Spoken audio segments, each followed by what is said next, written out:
Meu noivo milionário me chamou de interesseira por querer que ele pagasse uma cortina nova para a casa dele. Me sinto culpada, mesmo sabendo que não estou com ele pelo dinheiro. Preciso de conselhos. História completa: conheci meu noivo há 3 anos. Ele saiu de um casamento abusivo apenas 2 anos antes de nos conhecermos. O principal abuso que ele sofreu era de aspecto financeiro. Ela sugou cada centavo que pôde dele. Fazia com que ele comprasse joias caras para depois doá-las ou quebrá-las após uma discussão. Sapatos de grife, roupas, carros grandes, viagens ao exterior. Ela acabou o levando à falência no divórcio. No entanto, o meu noivo se recuperou e está muito bem de vida. Ele ganha muito com a empresa dele, tanto de salário quanto de outros rendimentos. Além disso, ele herdou alguns milhões de seu avô e seus pais presentearam a ele e a seus irmãos com alguns milhões. Portanto, sim, o abuso financeiro foi sério, mas não acabou com a vida dele. Ele tem mais dinheiro do que jamais precisará. Então, no ano passado, eu me mudei para a casa dele. Não pago aluguel, mas divido as contas e compro comida. Pago minhas próprias roupas e joias. Tenho um bom emprego e posso cuidar de mim mesma. No entanto, as coisas estão piorando e estou me sentindo infeliz. A casa dele estava vazia quando me mudei para lá. Ele tinha móveis de segunda mão. Talvez 3 garfos e 2 facas. A casa fica numa região fria, mas ele não ligava o aquecimento, então a casa estava sempre congelando e mofada. Ele não tem cortinas, nem decorações. Sua ex levou tudo que não estava grudado ao chão e às paredes e ele simplesmente não se importava. Sou grata por poder morar na casa dele, nunca poderia comprar um imóvel daqueles para mim, mas eu não queria viver na miséria. Então, comprei alguns utensílios de cozinha, móveis, itens de decoração e várias outras coisas. Com alguns meses percebi que estava sempre mexendo nas minhas economias e ele não fazia nada. Quando comecei a procurar por cortinas, e descobri o quão caras elas são, eu disse a ele que precisava de ajuda para mobiliar a casa dele. De cara ele se irritou e me disse que eu era uma interesseira que só estava com ele por causa do dinheiro. Eu lhe mostrei todo o dinheiro que já havia gastado decorando a casa, além da minha parte quando dividimos viagens e presentes para amigos, já que ele sempre faz questão de dividir. O fato é que, se nos separarmos, eu não terei nada, casa não é minha. Se eu gastar todas as minhas economias na casa dele, ficarei sem absolutamente nada. Ele quer um acordo pré-nupcial e estou de acordo com isso, mas não consigo deixar de me sentir usada. Além disso, tenho ciúmes de sua ex-esposa. Sinto que ela foi bem tratada e eu fui negligenciada. Ele pediu a ex em casamento em um cruzeiro com um anel de diamante de ouro branco de $10.000. Para mim, ele comprou um anel banhado a ródio que deve custar uns $100. O pedido foi feito em um piquenique no parque que eu organizei, paguei as compras e trabalhei duro na cozinha. Eu quase disse não por pura decepção. No entanto, tenho medo de falar sobre o assunto e ser chamada de a interesseira. Não quero financiar o estilo de vida de um milionário. Ele adora tudo, desde que eu pague por isso. Assim que ele tem que pagar, tudo é fútil, desnecessário. Eu posso viver como uma pessoa de classe média sozinha. Apesar disso, eu adoro esse homem, eu adoro a pessoa que ele é comigo, eu adoro a história que temos juntos, o único pequeno problema é que ele é um milionário pão duro.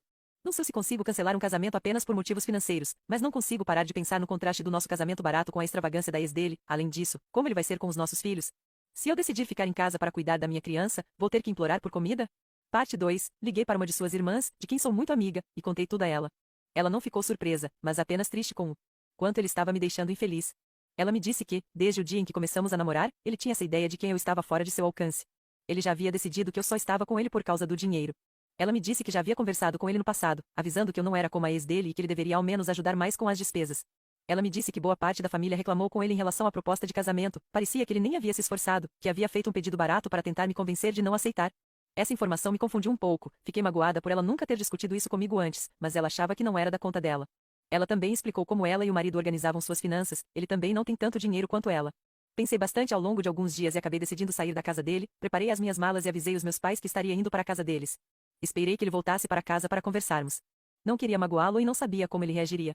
Quando chegou a hora, eu falei de forma assertiva que estava insegura em relação ao casamento, que queria mais tempo para pensar e que me mudaria da casa dele. Ele ficou muito quieto e se sentou. Eu lhe disse que ele realmente me magoou ao me chamar de interesseira e que não queria mais ficar pisando em ovos e me sentindo culpada por exigir dele mais do que ele estava me dando.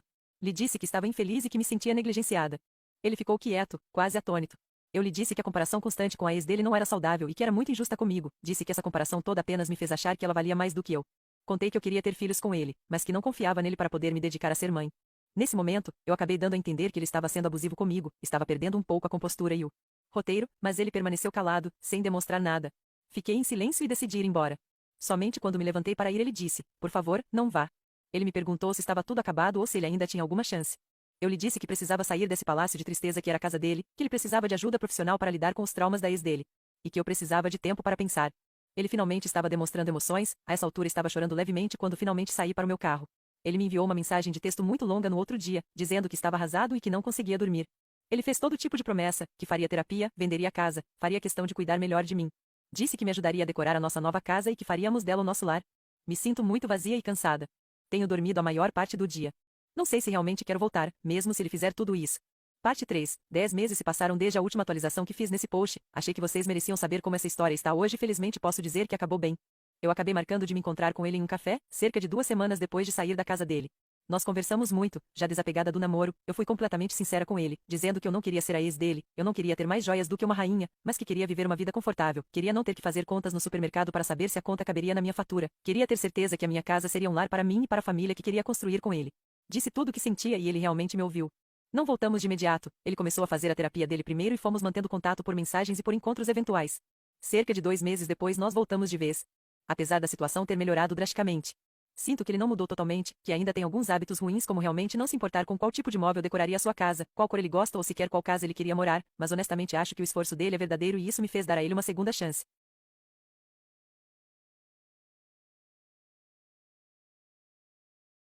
Minha esposa está convencida de que está grávida, apesar de todos os testes de gravidez darem negativo. Isso está afetando nosso casamento porque ela acha que vou abandoná-la e aos nossos gêmeos. História completa: minha esposa e eu estamos juntos há 15 anos, casados há 2. Durante todo esse tempo conversávamos muito sobre querer ter filhos, mas quando começamos a tentar, tivemos problemas para engravidar. Após alguns exames médicos, descobrimos que era quase impossível engravidar devido a algumas condições médicas dela. Estávamos pensando em adotar quando um dia ela chegou em casa e me disse que estava grávida. É claro que fiquei super feliz. Uma semana depois, marcamos uma consulta no ginecologista e ela fez uma coleta de sangue. O exame deu negativo e, é claro, fiquei arrasado, mas ela não estava. Ela afirmou que estava grávida e que o médico estava errado. Fizemos mais alguns exames comprados em lojas e todos deram negativo. Minha esposa entrou em um estado absoluto de negação. Agora ela afirma que vamos ter gêmeos. Ela está comprando roupas e decorações para eles e está me pressionando para começar a trabalhar no quarto do bebê. Estou perdido e não sei o que fazer. Minha inação está fazendo com que ela acredite que eu quero um divórcio e que vou deixar ela sozinha para criar os nossos filhos imaginários. Eu a amo, mas não sei o que fazer, não sei como ajudar. Ela diz que não consegue levantar coisas pesadas, diz que tem desejos de gravidez, compra roupas para os gêmeos e está até planejando tirar uma folga remunerada do trabalho para quando os bebês estiverem aqui. Tentei convencê-la a fazer terapia, mas ela se fecha 100% e me acusa de estar fazendo gaslighting com ela. Liguei para a médica que fomos para confirmar a gravidez e contei a ela sobre o problema. Ela pareceu muito preocupada e pediu que fossemos vê-la na manhã seguinte. Me disse que era importante que fosse gentil, mas que não alimentasse o delírio dela. Eu me sentei com minha esposa para convence-la a ir na consulta, mas tudo o que ela queria falar era sobre quando eu começaria o quarto do bebê e que estávamos com pouco tempo. Tentei manter a calma, mas fiquei muito perturbado ao vê-la daquele jeito. Consegui convencê-la a ir na médica comigo amanhã. Ela insistia que precisava ver como estavam os bebês.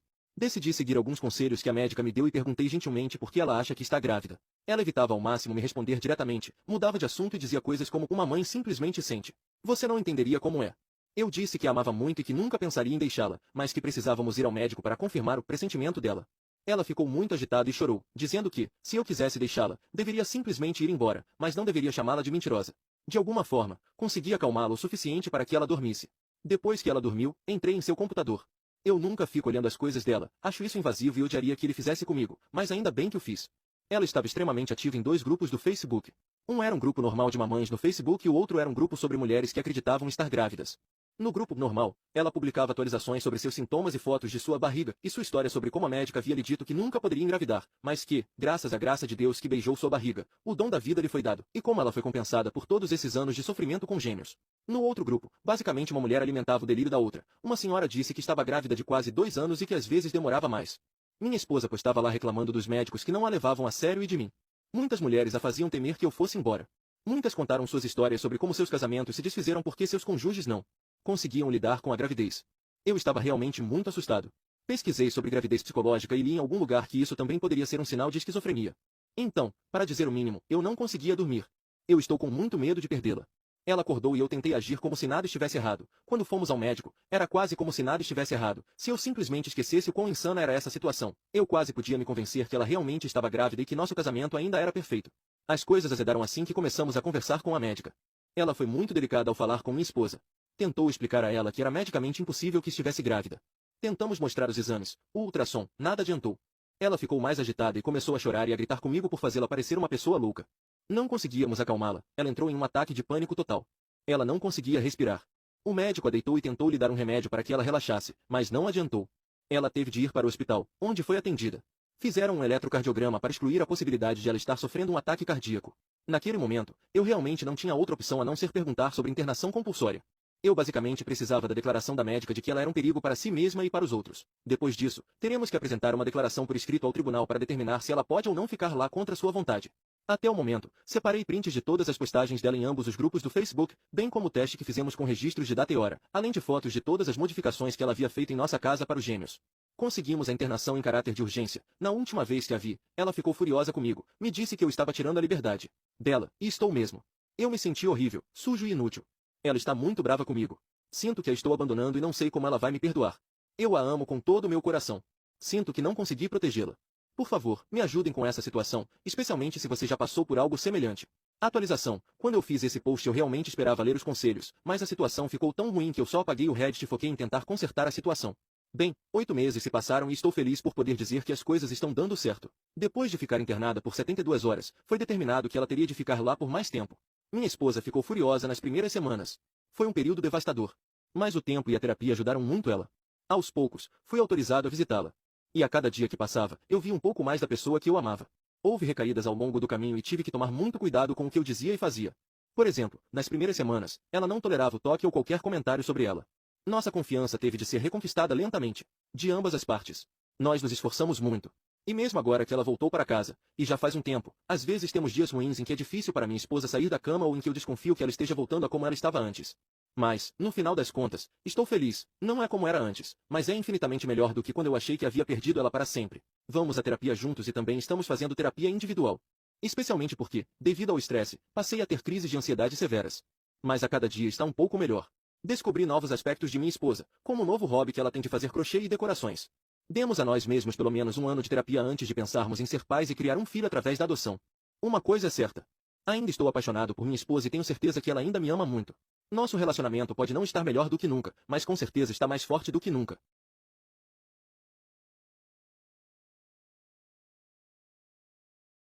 Escondi do meu namorado o fato de que consigo entender o francês que ele fala com os seus amigos. Acabei escutando ele conversando sobre ter pegado uma garota bêbada e quando confrontei, ele decidiu terminar comigo. Fui a babaca? História completa, estou com meu namorado há 2 anos. Eu sou brasileira, mas meu pai é canadense e nós nos mudamos para o Canadá alguns anos atrás. Eu havia me transferido antes de completar o ensino médio, então precisava fazer mais um ano na escola deles. Não esperava fazer muitas amizades, mas conheci o meu atual namorado logo no primeiro dia e ele me apresentou ao seu grupo de amigos, que tinha em sua maioria falantes de francês. Nunca me senti confiante com o francês por causa do meu sotaque, mas consigo entender o idioma perfeitamente, só que tinha muita vergonha de contar a eles porque tinha medo de que me pedissem para tentar falar francês com eles. Fiquei muito próxima do grupo de amigos e meu namorado e eu ficamos juntos depois de mais ou menos um ano de amizade. O fato de eu não falar francês nunca foi um problema, porque ele falava inglês perto de mim e sempre se pedia que seus amigos fizessem o mesmo. Isso durou tanto tempo que eu simplesmente não tive coragem de dizer a ele que eu conseguia entendê-lo de qualquer maneira. O problema começou na universidade. Nós dois compramos uma casa fora do campus, mas meu namorado sempre voltava muito tarde. Eu tinha me convencido de que ele provavelmente estava ocupado com coisas da faculdade, mas em uma noite, ele chegou depois que eu já estava dormindo, mas as suas risadas na sala acabaram me acordando. Sem fazer muito barulho, eu fui até a sala e ouvi ele falando ao telefone em francês. Ele basicamente estava se gabando sobre como 3 mulheres na festa estavam caidinhas nele e que mesmo uma delas estando bêbada, o beijo dela era muito bom. Eu fiquei completamente chocada. Não pensei na hora e o confrontei, mas em vez de se desculpar, ele ficou furioso porque eu nunca havia falado. Que conseguia entender o que ele estava dizendo. Tentei inventar uma desculpa e dizer que conseguia aprender o idioma depois de todo o tempo em que estivemos juntos, mas ele não acreditou, já que nunca fala francês comigo e disse que já não pode confiar em mim. Ele está na casa de um amigo agora e eu me sinto extremamente culpada por não ter falado a verdade para ele. Eu sou a babaca por ter mentido? Parte 2. Recebi muitos xingamentos e comentários maldosos falando que eu estava sendo corna mansa e que nem havia me importado com a traição. Não é que eu estava vendo a traição como se não fosse nada, obviamente é um grande problema, ele simplesmente não me deu a chance de confrontá-lo antes de começar a se descontrolar e ir embora. E para todos que me chamaram de burra, obviamente eu sei que trair é ruim, só achei que também poderia estar errada por esconder a verdade por tanto tempo. Para todos que perguntaram por que eu escondi meu francês por tanto tempo, eu tenho tido aulas de conversação para melhorar e queria surpreendê-lo quando meu sotaque estivesse muito melhor. Não sei como explicar muito além disso, é um saco falar uma língua estrangeira com falantes nativos e eles te olharem esquisito pelo seu sotaque. Eu só entendo o idioma porque costumava consumir muita mídia francesa quando era mais jovem. Mesmo agora, não conheço todas as novas gírias e verbos que eles usam, mas entendo o suficiente para responder em inglês depois de falarem comigo em francês. Estou esperando ele mandar mensagens para podermos conversar sobre tudo o que aconteceu, não quero que uma relação de 3 anos acabe assim. Parte 3. 5 meses se passaram desde a minha última atualização nesse post, fico feliz em dizer que todos vocês babacas que comentaram no primeiro post estavam errados. Basicamente ele me mandou mensagem alguns dias depois de sair de casa, marcamos de nos encontrar e tivemos uma ótima conversa. Eu me desculpei por ter mentido sobre o meu conhecimento de francês, ele demorou para me desculpar, falando que se sentia traído e que demoraria para confiar em mim de novo. Por outro lado, quando questionei sobre a traição, ele me explicou que havia saído para um bar com os seus amigos e eles passaram boa parte da noite contando histórias, mais tarde um dos amigos havia mandando mensagens terminando uma dessas histórias e que eles acabaram se perdendo na conversa. Ele me garantiu que sempre tinha sido fiel e respeitoso comigo e de fato, o que eu não tinha como afirmar que o pequeno trecho da conversa que eu escutei se tratava de algo que havia acontecido recentemente. No final, eu fiz a escolha de perdoar esse mal-entendido entre nós dois e acabamos voltando cerca de 2 semanas depois. Estamos juntos e felizes agora, Jockzone e o Trolls do Reddit. Meu ex-marido quer que eu mude o meu nome porque a noiva maluca dele está com ciúmes. Ainda por cima ele apostou comigo que qualquer pessoa concordaria com ele e falaria que eu estou errada. Então por favor me digam, eu sou a babaca? História completa, meu ex-marido tem 38 anos, está namorando há 3 anos com uma mulher que hoje tem 24. Meu ex e eu fomos casados por 12 anos e estamos divorciados há 5 anos, temos 3 filhos juntos que agora são adolescentes. Minha ex e eu nos divorciamos porque éramos muito jovens quando nos conhecemos e o tempo nos distanciou como pessoas. Foi uma decisão mútua, e concordamos que nossos filhos vinham em primeiro lugar e sempre teríamos uma boa relação de coparentalidade. Esse tem sido o caso até o ano passado, quando a namorada dele foi morar com ele. Antes, nós passávamos os feriados e aniversários dos nossos filhos juntos, mas agora, quando ela está presente, eles fazem questão de manter distância de mim. Eu sempre fui educada e gentil com a namorada do meu ex, mesmo depois de os meus filhos reclamarem que o pai dele se torna outra pessoa quando ela está por perto. Entretanto, há alguns meses atrás eu tive uma conversa honesta para entender qual era o problema dela comigo. Ela começou sendo educada e falando que se sentia intimidada, mas quando eu lhe pedi exemplos de como ela se sentia intimidada, ela disse que eu tinha uma cara de garota de programa e que isso a deixava desconfortável. Depois da briga que se seguiu dessa declaração dela, ambas fizemos questão de manter distância uma da outra. Entretanto, meu ex e ela ficaram noivos no Natal e meus filhos não ficaram nada felizes com isso, principalmente minha filha. Ela acha que o pai tomou uma decisão importante na vida sem sequer conversar com eles antes. Para aumentar a tensão, meu ex me ligou ontem me avisando que tem 1 ano para mudar meu sobrenome de volta para o de solteira. Eu lembrei que concordamos em nosso divórcio que eu poderia manter o sobrenome dele até que eu sentisse a necessidade de mudá-lo, e é isso que está listado em nossa documentação. Também disse a ele que não quero ter um sobrenome diferente do das minhas crianças.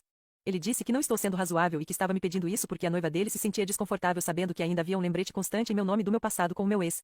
Eu disse a ele que a mim não interessa fazer algo simplesmente porque a princesa encantada estava se sentindo mal e que não sou uma criança imatura como ela. Ele me disse que eu poderia perguntar a qualquer pessoa sobre essa situação, e todos concordariam que eu não estava sendo razoável ao manter o nome dele. Portanto, Reddit, eu estou sendo babaca por não querer mudar o meu nome? Atualização, no final das contas eu não precisei fazer nada. Eu já estava pronta para mais uma briga quando meu ex me ligou ontem, mas ele disse que havia feito muitas pesquisas sobre as mulheres que mantêm o sobrenome do ex-marido após o divórcio. Ele disse que não sabia que isso era tão comum, especialmente quando há filhos do casamento. Ele também disse que esse era meu sobrenome há 17 anos, que toda a minha vida adulta foi com esse sobrenome e que construí uma carreira com ele. Basicamente, ele reconheceu que todos os motivos que eu tinha para mantê-lo eram legítimos. Ele se desculpou pela forma como me abordou inicialmente sobre a mudança de sobrenome e explicou que está em uma situação difícil tentando equilibrar a boa relação que tem comigo e a necessidade de fazer sua noiva feliz. Ele explicou também que ela acha que o fato de eu manter o sobrenome dele deve significar que ainda estou apaixonada por ele e que essa é minha maneira secreta de deixar claro que ainda estou disponível se ele quiser voltar comigo. Informei que esse não era, nem nunca será o caso. Sim, eu me preocupo muito com ele porque fui casada com ele por 12 anos e ele é o pai dos meus filhos, e quero que ele seja feliz na vida. No entanto, deixei de amá-lo há muitos anos e isso não vai mudar. Ele disse que informou a sua noiva que não falaria mais sobre isso comigo e que, se ela não gostasse, caberia a ela decidir se queria continuar o relacionamento. Você assistiu, vai continuar assistindo. Fique ligado para mais histórias interessantes.